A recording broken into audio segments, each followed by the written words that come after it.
eu tenho essa dúvida de fato, de como é que um partido novo vai conseguir emplacar um presidente da República sem essa verba. Capelli, não tem para onde correr. A gente sabe que uma campanha eleitoral, ela precisa de apoio nas bases, apoio em Brasília e dinheiro e de verba. Sem essa verba, como encampar um presidente da República? Antes de você entrar, o Renan me disse o seguinte, olha, eu quero um Brasil pronto até 2030. E daí tudo bem.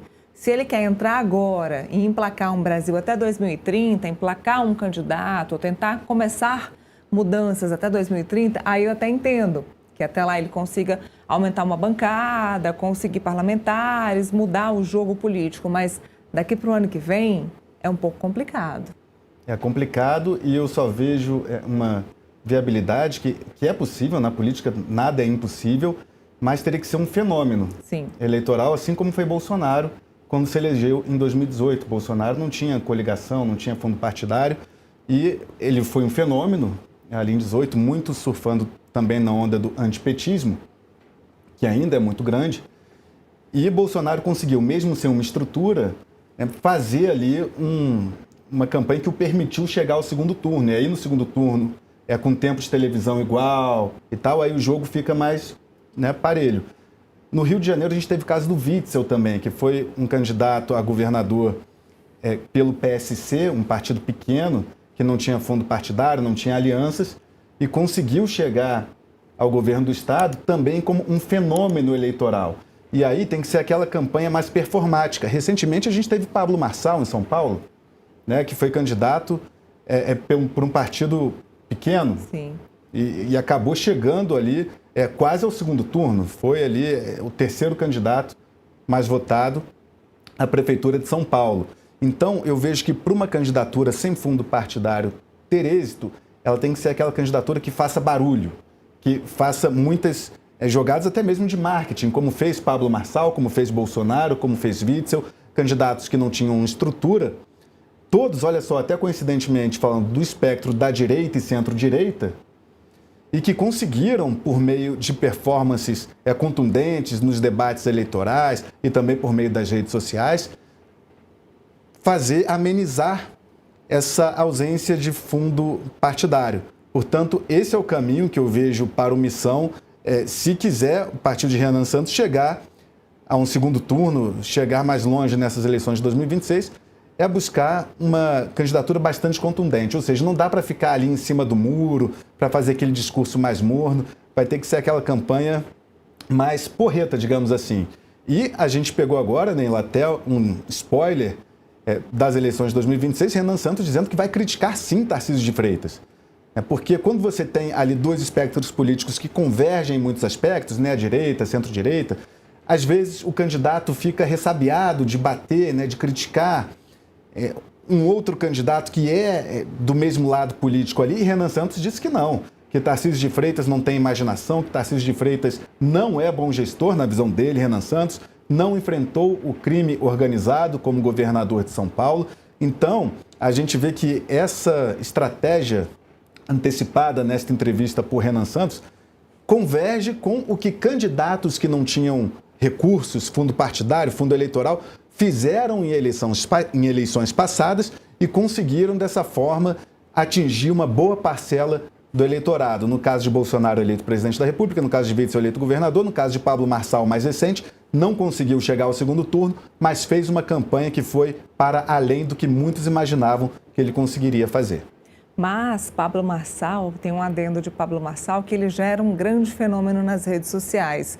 Ele era um fenômeno no Instagram, ele era um fenômeno no YouTube e mais, ele era um fenômeno na igreja, entre os evangélicos. E tem uma observação a ser feita. Ele tinha um programa, não sei se você se lembra, ele tinha um programa também de televisão. Depois disso, ele começou a ajudar casais, Capelli, nessa parte aí da igreja. Ele começou a evangelizar e ajudar os casais também. Então, ele atuava em diversos cenários que chamavam muita atenção e que agregavam muito a atenção para as pessoas na internet. A gente sabe que a internet é um meio muito individualizado, setorizado. ele acabava escolhendo setores para lidar momentaneamente e que davam muito certo. Ele fazia uma bagunça, um burburinho e que dava muito certo ali em cada um daqueles setores. Levou isso para a política, fez a sua bagunça na política, deu muito certo. No caso de Bolsonaro, ele pegou um timing incrível, que foi o timing antipetismo. Ninguém aguentava mais ter só a opção do presidente Lula. Se a gente tiver mais um mandato do Lula, a gente vai para Lula 4. É quase inimaginável pensar que a gente tem um mandato de um presidente 4 vezes num país como o Brasil. Lembrando que a gente ainda teve Dilma Rousseff, que foi praticamente colocada por Lula no país. Ou seja, a gente teve 5 mandatos e meio de Lula, do PT, aqui dentro do país. Então, no caso de Bolsonaro, a estratégia foi o antipetismo. No outro caso, foi o caso da internet, de usar o veículo internet como sua ajuda principal. Temos o Renan de volta, pode fazer sua pergunta. Não, era isso. Estava falando da questão do Tarcísio de Freitas, como o senhor vai buscar se diferenciar dele. Deu para ouvir boa parte da sua resposta, Renan. Só um trechinho que picotou, no qual o senhor disse assim, o Tarcísio é tananana de Bolsonaro. Aí eu queria que o senhor recuperasse esse raciocínio para a gente entender direitinho. Bom, eu acabei não... Como eu fiquei irritado com a minha própria internet, né? Que eu acabei saindo do lugar, acabei não esquecendo, mas o que eu posso colocar, assim, o Tarcísio é um preposto do Bolsonaro. É um preposto do Bolsonaro, que vive todos os medos de alguém que tem que ficar com uma espécie de espada na cabeça, aguardando a próxima bronca que ele vai tomar. Eu me lembro que nas eleições municipais de 2024, o apoio oficial dele, fechado com o Bolsonaro, era para o prefeito atual de São Paulo, Ricardo Nunes. Só que aí surgiu o Marçal e o Bolsonaro começou a dançar para o Marçal, vamos colocar aí. E o Tarcísio ficou bravo, mas ele não podia se expressar publicamente sobre isso, né? Então é um sujeito fraco, é um sujeito que não tem perfil de liderança, e nunca teve. O Tarcísio vai ser cobrado, inclusive, já que ele quer muito se vincular ao Bolsonaro, por que ele ficou calado quando o Bolsonaro destruiu a Operação Lava Jato? Se ele é tão contra o crime, se ele é um cara tão probo, por que ele se calou quando o Bolsonaro colocou o Aras na PGR e aprontou o desmonte que ele fez da Operação Lava Jato? Se ele é tão contra o crime, por que ele se calou quando o Bolsonaro sabotou o projeto anticrime do ex-ministro Sérgio Moro no governo do Bolsonaro? A lealdade dele tem que ser assim, a ponto do Bolsonaro aparecer num caminhão de som e mandar ele, Tarcísio, ligar para as polícias e desligar o som do caminhão de um outro bolsonarista que estava lá presente na Paulista, como se o governador de São Paulo fosse um vassalo do Bolsonaro, já que ele quer ser tão lealzão, e ele vai ser cobrado disso. O nosso projeto não pode ser, melhor, mais do que isso, o projeto da direita do Brasil não tem que ser o projeto do Bolsonaro. O Tarcísio faz uma confusão que é muito conveniente para ele em termos eleitorais, de achar que o Brasil de direita é o Bolsonaro. Não é. Nunca foi. As pessoas só se criaram um mito ao redor delas de que, não, este homem é muito corajoso, o Jair. Ele não é um mito de nada. Ele é um covarde. Toda vez que aparecia uma dividida, ele perdia a dividida, eu recuava. Renan, para o senhor, Tarcísio agiu por pressão? Fica mantendo assim... Para o senhor, Tarcísio agiu por pressão quando chamou Alexandre Moraes de tirano na Avenida Paulista? Com certeza. Com certeza. Ele agiu e depois se arrependeu. Todo mundo sabe que ele se arrependeu depois. E na sua concepção, houve tentativa de golpe de Estado? Bolsonaro foi condenado justa ou injustamente na sua avaliação? Essa excelente pergunta, porque é o seguinte, eu condeno a forma como houve não só o julgamento dele, mas como está sendo conduzido todos esses processos, a forma. Agora, que houve a tentativa e que houve todos os preparativos de maneira trabalhada, parecendo um filme de comédia, houve. O Bolsonaro tenta isso. Nós do Movimento Brasil Livre alertamos isso desde 2019, que o Bolsonaro ele sempre teve preguiça em tentar coordenar os trabalhos políticos dele, porque ele sempre teve preguiça, ele nunca foi um deputado capaz de passar projeto na Câmara dos Deputados. Aí na preguiça dele, ele falou, vamos fazer de outro jeito, aí. E começou a falar que ele era sabotado, ora pelo Rodrigo Maia, depois pelo STF. E ele entregou, para salvar o filho dele naquele período, a cabeça da Lava Jato, para salvar a cabeça do Flávio. O Flávio, né, estava atrapalhado, porque ele fez rachadinha, né, não é nem que eu posso afirmar, se o Flávio não gostar, o Flávio que me processe, ele fez rachadinha no gabinete, o Jair sabia que isso ia se espalhar, e aí, para proteger o Flávio, ele entregou a Lava Jato. E depois ficou reclamando que o sistema estava contra ele. Então, o Bolsonaro, esse enfrentamento dele contra o sistema, se deu muito porque, não sabendo governar e tendo medo das consequências, restou a ele a antiga quartelada, né, que é uma coisa super latino-americana. e tentou e fracassou. Mas, na sua avaliação, ele foi condenado justa ou injustamente? Ele, em termos de mérito, ele foi condenado de maneira correta. Em termos de forma, de maneira incorreta. Renan, estávamos falando aqui sobre a questão de fundo partidário e fundo eleitoral. Vocês começam uma campanha para 2026 sem o fundo partidário. Como é que vai ser começar sem essa verba, já que a gente tem aí, por exemplo, um centrão rico, um centrão com uma verba enorme, principalmente com a junção, uma federação aí de PP e de União Brasil, né, ganhando uma super verba, um super tempo midiático no ano que vem. Claro, a gente sabe que a internet agora é uma super ajuda, é um canal, é um canhão de comunicação. Será esse o objetivo, atacar as pessoas ou alcançar as pessoas por meio da internet? Temos Kim Kataguiri agora no Missão, também é uma excelente pessoa aí para usar as redes sociais, a internet. Vamos por esse caminho? Olha, eu vou comentar, eu vou colocar em outros termos isso. A arma redes sociais, ela já foi banalizada. Hoje qualquer um consegue usar as redes sociais para ficar famoso. A gente viu que foi afastado do mandato agora o Manga, que sempre foi um corrupto, era conhecido na região dele como corrupto, mas as pessoas achavam ele incrível que ele gravava vídeos engraçados. Ele era um péssimo gestor público, só ficava fazendo coisas que davam views, percebeu que o eleitor não se tocava, que ele não era um bom gestor público, né? E que o eleitor na prática se entretinha com ele, fez da política um entretenimento e roubou para ele as armas. Então, o velho sistema, a política velha do Centrão, já se apropriou e faz bastante tempo das redes sociais. Então, hoje, a rede social não é diferencial mais. O que é diferencial? Inclusive, até em termos de redes sociais, até fora da política, é você criar comunidades e você saber criar relações e sistema de relações orgânicos. Tá? Nós montamos o partido porque nós temos um sistema de relações orgânicos. Então, eu posso ir para o estado do Paraná, eu vou ter lideranças nossas pelo estado do Paraná, vamos ter um trabalho ativo dessas pessoas. O que nós vamos fazer? Eu vou rodar de carro Brasil. Eu vou juntar uma caravana e nós vamos rodar de carro Brasil à moda antiga. Então, a resposta para isso é, em vez de ir para o futuro do ponto de vista de uso de redes, nós vamos voltar para o passado. Vamos visitar as pessoas, encontrar elas ao vivo, aí gravar vídeos e participar de discussões, visitar rádios, né, produzir conteúdo para a internet, mas acima de tudo ter uma presença concreta e real.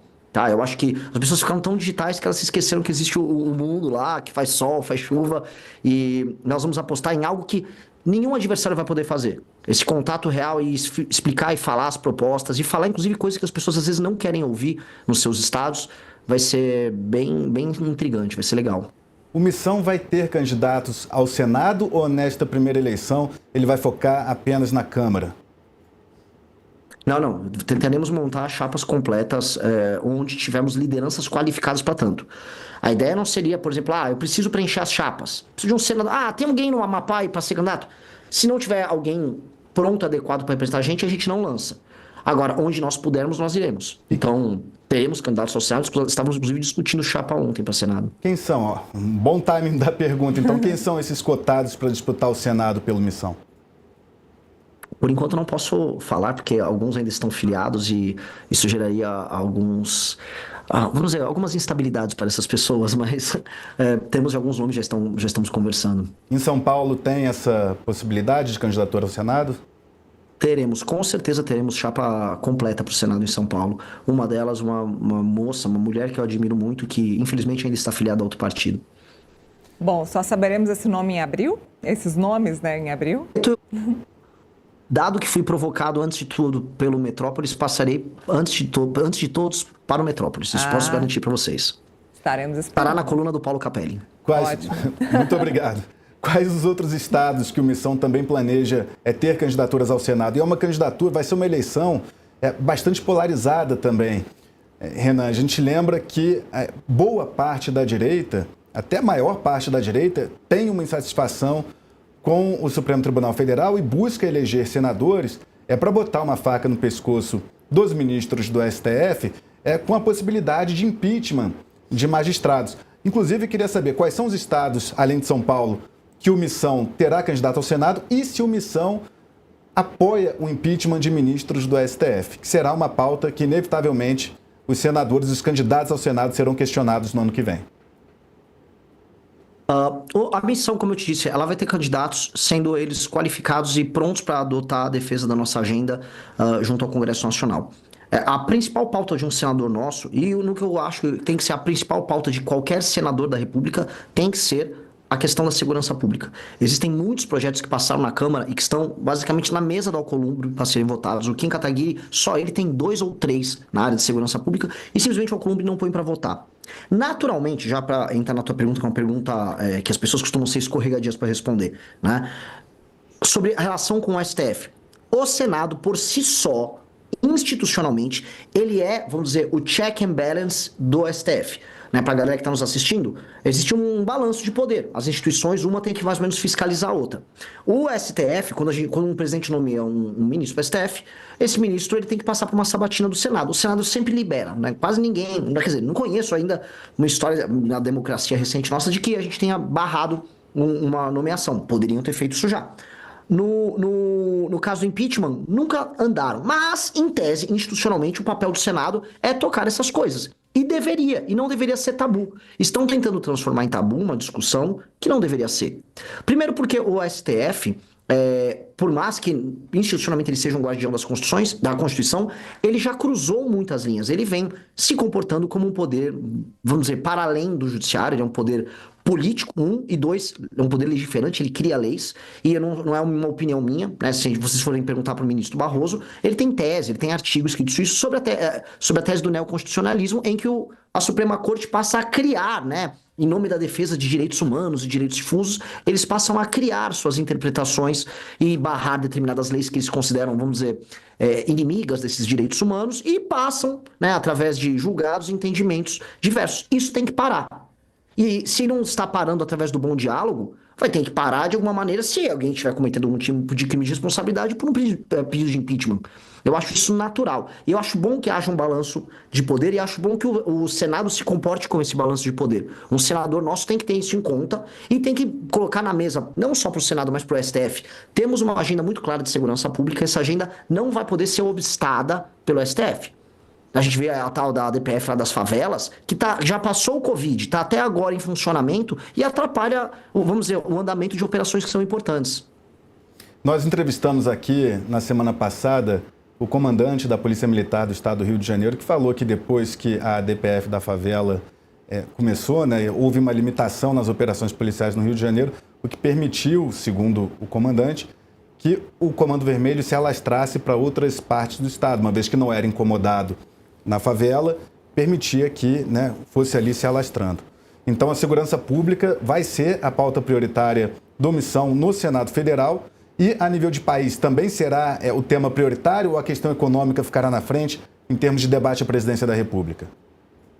Paulo, nós temos, vamos dizer, 2 problemas prementes no Brasil. Quais são os problemas? O problema na área da segurança é um problema de recuperação de territórios que estão na mão do crime organizado e no restabelecimento da autoridade do Estado brasileiro sobre território brasileiro e em resgate de, pelo menos, vamos botar aí 23 milhões de brasileiros que estão sob o jugo do crime organizado. Isso precisa ser feito e rápido.